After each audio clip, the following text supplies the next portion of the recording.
সুপ্রভাত বন্ধুরা, আজ হলো ২৭ অক্টোবর, ৯ কার্তিক, সোমবার। আজকের সকালের বিশেষ বিশেষ খবরগুলি হলো: ড্রাগসের নেশা সর্বনাশা, এই প্রবাদ আবারও সত্যি হলো।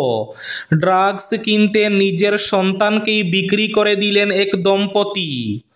উচ্চশিক্ষা লাভের আশায় আজ রাজ্যের ১০ লাখেরও অধিক ছাত্রীকে দেওয়া হবে নিযুত মইনার প্রথম কিস্তির টাকা। রাজ্যের প্রতিটি জেলার ছাত্রীরা লাভ করবেন নিযুত মইনা ২ এর প্রথম কিস্তির ১২৫০ টাকা, ১,০০০ টাকা এবং ২৫০০ টাকা করে। আজ হাইলাকান্দি সহ বরাক উপত্যকার ছাত্রীদেরও নিযুত মইনা ২ এর চেক বন্টন করা হবে। ৩ দশক পর আগামীকাল থেকে আগরতলা শিলচর উড়ান। ২০২৬-এর ভোটের আগে বরাক রাজনীতিতে নতুন উত্তাপ। মৌলানা বদরুদ্দিন আজমল এবার দক্ষিণ করিমগঞ্জ আসন থেকে প্রার্থী হতে পারেন। ভাষা শহীদদের অসম্মান বরদাস্ত নয়। শহীদরা বাংলাদেশি। মুক্তেশ্বর ক্যাম্পরাইয়ের বিরুদ্ধে মামলা অভিজিতের। দলমতের ঊর্ধ্বে উঠে গর্জে উঠল বরাক। আগামীকাল শ্রীভূমি তথা করিমগঞ্জের নীলমণি উচ্চতর মাধ্যমিক বিদ্যালয়ের খেলার মাঠে মেগা হেলথ ক্যাম্প। অসম সহ ৫ ভোটমুখী রাজ্যের এসআইআরের নির্ঘণ্ট ঘোষণা আজ। বিহার ভোটের আগে নীতিশ কুমারের জেডিইউতে বড় ধাক্কা। দল বিরোধী কাজের অভিযোগে বহিষ্কৃত ১১ নেতা। দেশে ৮,০০০ স্কুলে ভর্তি হয়নি একজনও পড়ুয়া। কর্মরত শিক্ষক ২০,৮১৭ জন। অন্য দলে থেকে কংগ্রেস টিকিটের দাবি। হাইলাকান্দিতে চাপ বাড়ছে মূল স্রোতের প্রত্যাশীদের। আলগাপুর কাটলিছড়ায় সুজামুদ্দিনের পাশাপাশি নিজামুদ্দিনও দাবিদার। দুর্ভোগে সুপ্রাকান্দির জনতা। ২ বছর ধরে বন্ধ নয়াগ্রাম জল প্রকল্প। ৭০ লক্ষ টাকার প্রকল্প নির্মাণে অনিয়মের অভিযোগ। দাদুর বাড়িতে বেড়াতে গিয়ে উদারবন্দের অমরানগরে স্নান করতে গিয়ে জলে ডুবে মৃত্যু ঘটল এক কিশোরের। এবং থাকবে আজকের বরাক উপত্যকার ৩ জেলার আবহাওয়ার খবর। তাহলে বিস্তারিত খবরে যাওয়ার আগে অবশ্যই ভিডিওটিতে একটি লাইক করে চ্যানেলটি সাবস্ক্রাইব করে পাশের বেল আইকনটি বাজিয়ে রাখবেন এবং ফেসবুক পেজটি ফলো করে ভিডিওটি অবশ্যই শেয়ার করবেন যাতে সঠিক তথ্যগুলো সবার কাছে পৌঁছাতে পারে। এবার শুনুন আজকের খবরগুলির বিস্তারিত। ভাষা শহীদদের অসম্মান। দলমতের ঊর্ধ্বে উঠে গর্জে উঠল বরাক। শহীদরা বাংলাদেশি। ক্যাম্পরাইয়ের বিরুদ্ধে মামলা অভিজিতের। ১৯-এর ভাষা শহীদরা বাংলাদেশি এবং বহিরাগত।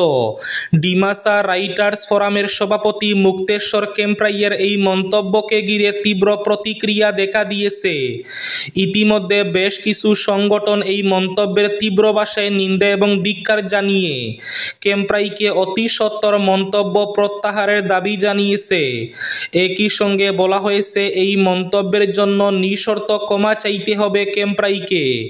শিলচরের সাংস্কৃতিক ও সামাজিক সংগঠন থেকে নেতা, মন্ত্রী, নির্বাচিত জনপ্রতিনিধি সবাই এহেন অপমানজনক মন্তব্যের বিরুদ্ধে মুখ খুলে স্পষ্ট ভাষায় বলেছেন এটি বরাকের সম্প্রীতি নষ্ট করার অপচেষ্টা।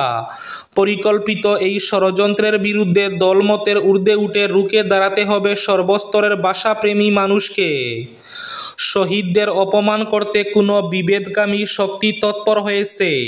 এদের চিহ্নিত করে অপপ্রয়াস রুখে দিতে হবে যে কোনো মূল্যে, বললেন পরিমল শুক্লবৈদ্য।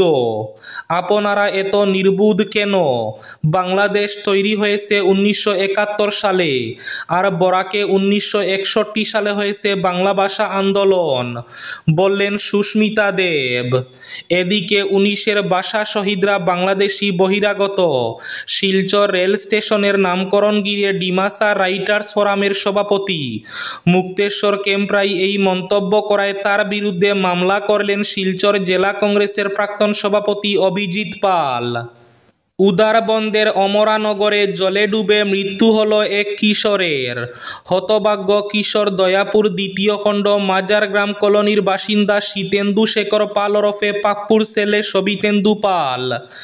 ঘটনাটি ঘটেছে রবিবার বেলা 11:30 নাগাদ অমরানগরের সত্যনগর এলাকার নতুন সেতুর পাশে ডলু নদীতে। জানা গেছে শনিবার শুভ তার মা বাবার সঙ্গে অমরানগরে দাদুর বাড়িতে বেড়াতে যায়। রবিবার সকাল 11:30 নাগাদ বন্ধুদের নিয়ে অমরানগরের সত্যনগর এলাকায় ডলু নদীর নতুন সেতুর পাশে স্নান করতে গেলে নদীতে তলিয়ে যায় শুভ। তাকে নদীতে তলিয়ে যেতে দেখে বন্ধুরা তড়িঘড়ি তার দাদু সঞ্জু পালকে খবর দেন। সঞ্জু পাল সঙ্গে সঙ্গে ঘটনাস্থলে ছুটে গিয়ে জলের নিচ থেকে শুভকে উদ্ধার করে উদারবন্দ ব্লক প্রাথমিক স্বাস্থ্য কেন্দ্রে নিয়ে আসেন। সেখানে চিকিৎসক শুভর অবস্থা সংকটজনক দেখে শিলচর মেডিকেল কলেজ ও হাসপাতালে নিয়ে যাওয়ার পরামর্শ দেন। পরে শুভকে তড়িঘড়ি শিলচর মেডিকেলে নিয়ে যাওয়া হয়, কিন্তু মেডিকেলের চিকিৎসকরা পরীক্ষা করে শুভকে মৃত বলে ঘোষণা করেন। উচ্চশিক্ষা লাভের লক্ষ্যে আজ রাজ্যের 10 লাখেরও অধিক ছাত্রীকে দেওয়া হবে নিযুত মইনা 2-এর প্রথম কিস্তির টাকা। অধীর আগ্রহে অপেক্ষায় রয়েছেন ছাত্রীরা। আজ রাজ্যের প্রতিটি জেলার ছাত্রীদের দেওয়া হবে 1000 টাকা, 1250 টাকা এবং 2500 টাকা করে। বরাক উপত্যকার হাইলাকান্দি সহ বরাক উপত্যকার 3 জেলায়ও দেওয়া হবে নিযুত মইনা 2-এর চেক। হাইলাকান্দি জেলায় আজ সোমবার 33টি শিক্ষা প্রতিষ্ঠানের ছাত্রীদের মধ্যে নিযুত মইনা 2 প্রকল্পের চেক বন্টন করা হবে। এই উপলক্ষে জেলার 33টি শিক্ষা প্রতিষ্ঠানে প্রশাসনের উদ্যোগে অনুষ্ঠানের আয়োজন করা হয়েছে। এতে এই প্রকল্পের জন্য নির্বাচিত ছাত্রীদের হাতে টাকার চেক আনুষ্ঠানিকভাবে তুলে দেওয়া হবে। বরাক উপত্যকার অন্য 2টি জেলায়ও আজ ছাত্রীদের নিযুত মইনা 2-এর টাকা বন্টন করা হবে। 2026-এর ভোটের আগে বরাক রাজনীতিতে নতুন উত্তাপ। দক্ষিণ করিমগঞ্জে বদরুদ্দিন আজমলের সম্ভাব্য প্রার্থিত্ব ঘিরে তুঙ্গে জল্পনা। বরাক উপত্যকার রাজনীতিতে ফের বাড়ছে তাপমাত্রা। আগামী 2026 সালের বিধানসভা নির্বাচনের আগে রাজনৈতিক মহল জুড়ে শুরু হয়েছে জোর গুঞ্জন। বিশ্বস্ত সূত্রে খবর, all India United Democratic front অর্থাৎ AIUDF এর সুপ্রিমো প্রাক্তন সাংসদ শিল্পপতি মৌলানা বদরুদ্দিন আজমল এবার দক্ষিণ করিমগঞ্জ আসন থেকে প্রার্থী হতে পারেন। যদিও দলীয়ভাবে এই প্রার্থিতা এখনও আনুষ্ঠানিকভাবে ঘোষণা হয়নি, তবুও AIUDF এর জেলা নেতৃত্ব থেকে শুরু করে শীর্ষ মহল পর্যন্ত মৌলানা বদরুদ্দিন আজমলের সম্ভাব্য ময়দানে নামাকে ঘিরে প্রবল উচ্ছ্বাস দেখা দিয়েছে। দেশে 8000 স্কুলে ভর্তি হয়নি একজনও পড়ুয়া। কর্মরত শিক্ষক 20,817 জন। 2024-25 শিক্ষাবর্ষে দেশের প্রায় 8000 বিদ্যালয়ে একজনও শিক্ষার্থী ভর্তি হয়নি। সরকারি তথ্য অনুযায়ী এই তালিকায় শীর্ষে রয়েছে পশ্চিমবঙ্গ, এরপরেই রয়েছে তেলেঙ্গানা। পড়ুয়ারা না থাকলেও এই বিদ্যালয়গুলিতে মোট 20,817 জন শিক্ষক কর্মরত। বিশেষত পশ্চিমবঙ্গে এমন শিক্ষকের সংখ্যা 17,965 জন এবং 0 জন ভর্তি এমন স্কুলের সংখ্যা ছিল 3,812, যা দেশের মধ্যে সর্বোচ্চ। শিক্ষা মন্ত্রকের পরিসংখ্যান অনুযায়ী গত বছর 12,954টি বিদ্যালয়ে 0 জন ভর্তি থাকলেও এবার তা কমে 7,993 হয়েছে, অর্থাৎ প্রায় 5,000 বিদ্যালয়ে পরিস্থিতির উন্নতি হয়েছে। 3 দশক পর আগামীকাল থেকে আগরতলা শিলচর উড়ান। আগরতলা এবং পশ্চিমবঙ্গের বাগডোগরা সংযোগকারী সরাসরি বিমান পরিষেবা গতকাল থেকে শুরু হয়েছে। এর পাশাপাশি শিলচর এবং আগরতলার মধ্যে বিমান চলাচল প্রায় 3 দশক পর আগামীকাল অর্থাৎ 28 অক্টোবর থেকে পুনরায় শুরু হবে।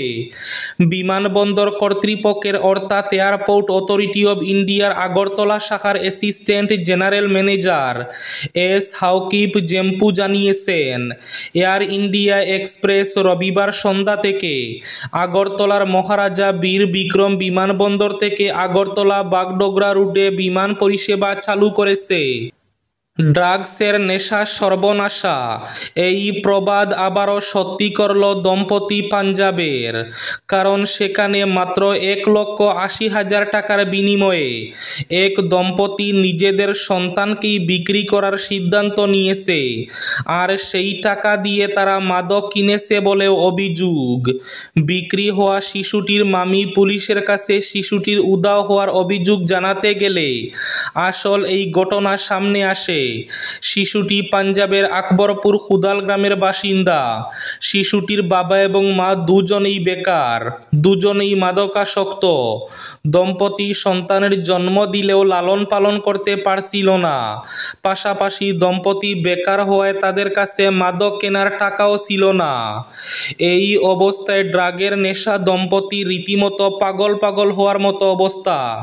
পাশাপাশি শিশু পাচার চক্র সেই এলাকায় সক্রিয় হওয়ায় অর্থের প্রলোভন দেখাতে শুরু করে দালালরা। শেষ পর্যন্ত মাদক কেনার জন্যই দম্পতি শিশুটিকে 1,80,000 টাকায় বিক্রি করে দেয়। পুলিশ তদন্তে নেমে সন্দীপ সিং ও গুরমান কৌর নামের দম্পতিকে গ্রেফতার করে। অন্য দলে থেকে কংগ্রেস টিকিটের দাবি, হাইলাকান্দি জেলায় চাপ বাড়ছে মূল স্রোতের প্রত্যাশীদের। আলগাপুর কাটলিসরায় সুজামুদ্দিনের পাশাপাশি নিজামুদ্দিন চৌধুরীও দাবিদার। 2026 সালের বিধানসভা ভোটে হাইলাকান্দিতে কংগ্রেস টিকিটের দাবিদারদের তালিকা ক্রমশ দীর্ঘ হচ্ছে। কংগ্রেসের সাংগঠনিক স্তরে দীর্ঘদিন থেকে যারা যুক্ত রয়েছেন কিংবা নতুন করে দলে যোগ দিয়েছেন তাদের ছাড়াও আরেক দলের নেতা অন্য দলের প্রতিনিধিত্ব করা অবস্থায় কংগ্রেসে যোগদান না করেই নিজেদের অনুগতদের দিয়ে কংগ্রেস টিকিটের দাবির আওয়াজ তুলাচ্ছেন। এতে মূল স্রোতের কংগ্রেসি যারা ইতিমধ্যে টিকিটের দৌড়ে রয়েছেন তারা স্বদলীয় দাবিদারদের সঙ্গে লড়বেন না অন্য দল থেকে কংগ্রেস টিকিটের দাবিদার হিসাবে নিজেদের প্রতিষ্ঠা করতে চাইছেন তাদের সঙ্গে লড়বেন, এ নিয়ে রীতিমতো দ্বন্দ্বে রয়েছেন বলে খবর পাওয়া গেছে। বিহার ভোটের আগে নীতিশ কুমারের জেডিইউতে বড় ধাক্কা, দল বিরোধী কাজের অভিযোগে বহিষ্কৃত 11 নেতা। বিহার বিধানসভা নির্বাচনের আগে বড় বিশৃঙ্খলা জেডিইউতে। মুখ্যমন্ত্রী নীতিশ কুমারের নেতৃত্বাধীন জেডিইউ দল বিরোধী কার্যকলাপের অভিযোগে একসঙ্গে 11 জন নেতাকে বহিষ্কার করল।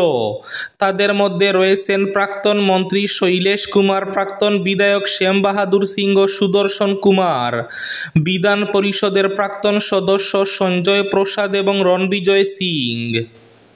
2 বছর ধরে বন্ধ নয়াগ্রাম জল প্রকল্প, দুর্ভোগে সুপ্রাকান্দির জনতা। 70 লক্ষ টাকার প্রকল্প নির্মাণে অনিয়মের অভিযোগ। জল জীবন মিশনের প্রায় 70 লক্ষ টাকা খরচ করে প্রকল্প নির্মাণ করা হলেও বিভাগীয় উদাসীনতায় গত 2 বছর ধরে মিলছে না জল। এ নিয়ে বারবার বিভাগীয় কর্তাদের সঙ্গে যোগাযোগ করেও কোনো ফল হয়নি। ফলে তীব্র জল সংকটে ভুগছেন এলাকার জনগণ। এরই প্রতিবাদে গর্জে উঠেছেন সুপ্রাকান্দি জিপির নয়াগ্রামের জনতা।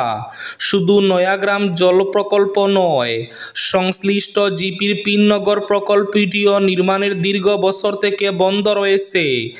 এ নিয়ে বিভাগীয় কর্তৃপক্ষের নিষ্ক্রিয়তার বিরুদ্ধে ক্ষোভ ধুমায়িত হচ্ছে গোটা এলাকায়। আজকের বরাক উপত্যকার 3 জেলার আবহাওয়ার খবর। আজ বরাক উপত্যকার 3 জেলার আকাশ একটু মেঘলা থাকার পূর্বাভাস। শিলচর কাছাড়ে আজ সর্বোচ্চ তাপমাত্রা থাকবে 34 ডিগ্রি সেলসিয়াস এবং সর্বনিম্ন তাপমাত্রা থাকবে 25 ডিগ্রি সেলসিয়াস। শ্রীভূমি তথা করিমগঞ্জ জেলায় আজ সর্বোচ্চ তাপমাত্রা থাকবে 34 ডিগ্রি সেলসিয়াস এবং সর্বনিম্ন তাপমাত্রা থাকবে 24 ডিগ্রি সেলসিয়াস। হাইলাকান্দি জেলায় আজ সর্বোচ্চ তাপমাত্রা থাকবে 33 ডিগ্রি সেলসিয়াস এবং সর্বনিম্ন তাপমাত্রা থাকবে 24 ডিগ্রি সেলসিয়াস। এবার শেষ খবরটি। আগামীকাল শ্রীভূমি তথা করিমগঞ্জের নীলমণি উচ্চতর মাধ্যমিক বিদ্যালয়ের খেলার মাঠে মেগা হেলথ ক্যাম্প। রাজ্য সরকারের স্বাস্থ্য বিভাগের ব্যবস্থাপনায় উত্তর করিমগঞ্জ বিধানসভা কেন্দ্র ভিত্তিক এক মেগা হেলথ ক্যাম্প আগামী মঙ্গলবার অর্থাৎ আগামীকাল শ্রীভূমি শহরের নীলমণি উচ্চতর মাধ্যমিক বিদ্যালয় প্রাঙ্গণে অনুষ্ঠিত হবে। 0 থেকে 18 বছর বয়সীদের জন্য স্বাস্থ্য পরীক্ষা, চিকিৎসা এবং প্রয়োজনে রেফারেল সুবিধার মাধ্যমে উন্নত চিকিৎসার জন্য রাজ্যের উন্নত মেডিকেল কলেজ বা বিশেষ ক্ষেত্রে বহিরাজ্যের উন্নত হাসপাতালে সম্পূর্ণ সরকারি খরচে চিকিৎসা পরিষেবা প্রদান করা হবে। ক্যাম্পে শিশু ও কিশোর কিশোরীদের বিভিন্ন রোগ ও বিকলাঙ্গতা শনাক্তকরণ এবং চিকিৎসার উপর বিশেষ গুরুত্ব দেওয়া হবে। এই ছিল আজকের সকালের বিশেষ খবরগুলি। ভিডিওটি অবশ্যই লাইক করে শেয়ার করে দেবেন।